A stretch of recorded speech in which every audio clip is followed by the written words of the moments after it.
Hello guys, good morning to all of you. This is Maggie Raj here and now we are going to get discuss about the graph between degree Celsius and degree Fahrenheit.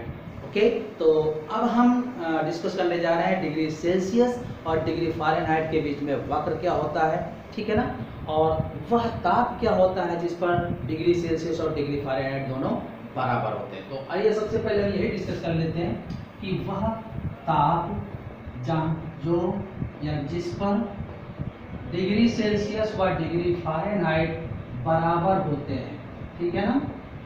तो माना वह ताप x है, तो देखिएगा Celsius और Fahrenheit दोनों बराबर हैं, वह ताप क्या है, x है, हमने ये मान लिया है।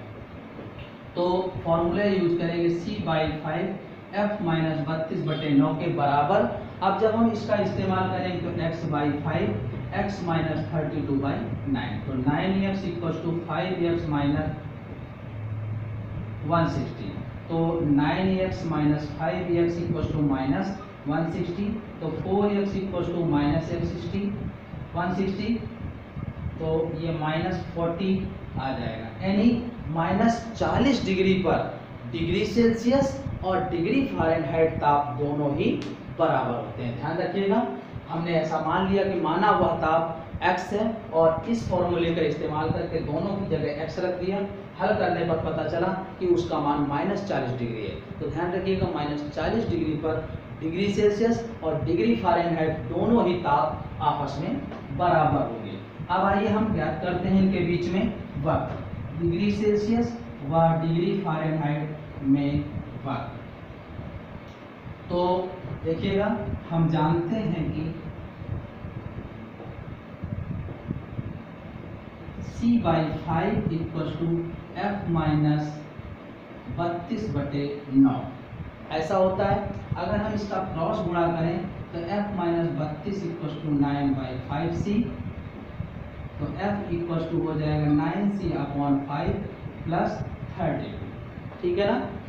अगर हम इसको देखें तो ये लिखा है YF = mx + k, जहाँ देखिए y की जगह f लिखा है, x की जगह c लिखा है और m का मान लिखा है जो प्रवणता होती है tan थीटा 9/5। तो इससे हम थीटा का मान अगर निकालें तो tan इनवर्स 9/5 आ जाएगा, और k जिसे हम बोलते हैं अंतःखंड,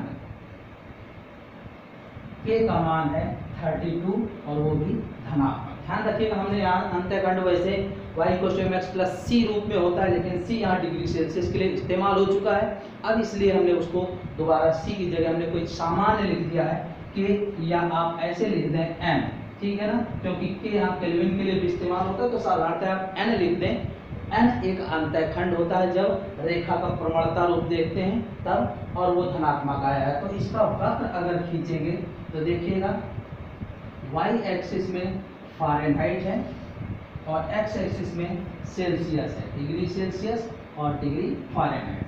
अंतःखंड y एक्सिस में होता है और वो धनात्मक है, तो ये +32 अंतःखंड के साथ और धनात्मक प्रवणता के साथ सरल रेखीय वक्र जो होगा वो ऐसा होगा, ये, ठीक है ना, जिसकी प्रवणता ये है थीटा = tan इनवर्स 9/5, ठीक है ना, ये आ जाएगा और इतना ये अंतःखंड प्राप्त होगा। क्लियर। तो ध्यान रखिएगा, डिग्री सेल्सियस और डिग्री फ़ारेनहाइट में जब हम वक्र खींचेंगे तो हम जानते हैं कि C/5 = F-32/9, तो F-32 = 9C/5 या F = 9C/5 + 32। अब हम इसको रेखा के प्रवणता रूप से अगर तुलना कर दें तो y = mx + हमने यहाँ n माना है, जिसे अंतःखंड बोलते हैं। तो देखिएगा, y की जगह f है और x की जगह c है, ठीक है। m की जगह 9/5, यानी m प्रवणता होती है, ढाल या स्लोप, जिसे हम tan थीटा लेते हैं। तो tan थीटा = 9/5, तो थीटा = tan इनवर्स 9/5, और अंतःखंड का मान हो जाएगा n = +32। तो देखिए y एक्सिस में हमने f लिखा है, x एक्सिस में डिग्री सेल्सियस और y एक्सिस में डिग्री फ़ारेनहाइट, ठीक है ना। अब हमने अंतःखंड धनात्मक के साथ धनात्मक प्रवणता theta equal to tan inverse 9/5 का वक्र खींचना है और सरल रेखी, तो देखिएगा ये धनात्मक अंतःखंड है और ये थीटा है, थीटा का मान tan इनवर्स 9/5। तो इस प्रकार से हम डिग्री सेल्सियस और डिग्री फ़ारेनहाइट के बीच में वक्र खींच सकते हैं। आइए हम यहाँ पर एक दो एग्जाम्पल और सॉल्व कर सकते हैं कि जैसे क्वेश्चन दे दे कि 120 डिग्री सेल्सियस को केल्विन में बदलो। तो देखिएगा केल्विन एक ताप होता है डिग्री सेल्सियस प्लस 273, तो ये हो जाएगा 393 केल्विन, ये केल्विन ताप का मान प्राप्त हो जाएगा। ठीक है ना, ध्यान रखिएगा जब डिग्री सेल्सियस में दिया हो तो उसमें 273 सीधे जोड़ देते हैं, आप निकाल दीजिए 120 and 273, तो 393 ये ताप आ जाएगा। अगर केल्विन में दिया हो, जैसे लिखा है 473 केल्विन को डिग्री सेल्सियस में बदलो, तो देखिएगा 473 केल्विन में जब दिया हो तो उसमें 273 घटा देते हैं, तो ये डिग्री सेल्सियस में ताप प्राप्त हो जाता है।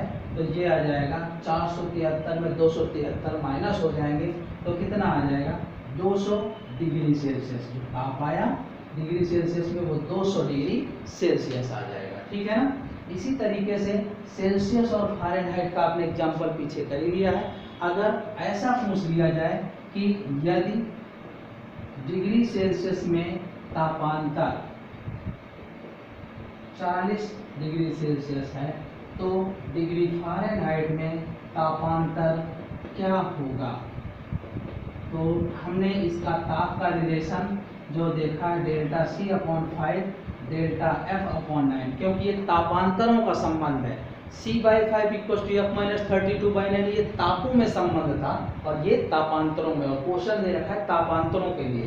तो डिग्री सेल्सियस में तापांतर कितना है 40/5, तो डिग्री फ़ारेनहाइट में कितना आएगा, मल्टीप्लाई कर दीजिए 72 डिग्री फ़ारेनहाइट, इतना आएगा डिग्री फ़ारेनहाइट में तापांतर का मान। तो ध्यान रखिए कि यहाँ पर कंफ्यूजिंग बात ये है कि वो C और 5 में संबंध डिग्री सेल्सियस और डिग्री फ़ारेनहाइट में था, C/5 = F-32/9, और तापांतरों में सेल्सियस और फ़ारेनहाइट में संबंध डेल्टा C/5 = डेल्टा F/9 है। तो इसके अनुसार हम तापांतरों का रिलेशन से इसको सॉल्व करेंगे, जिसका मान ये प्राप्त होगा। ओके।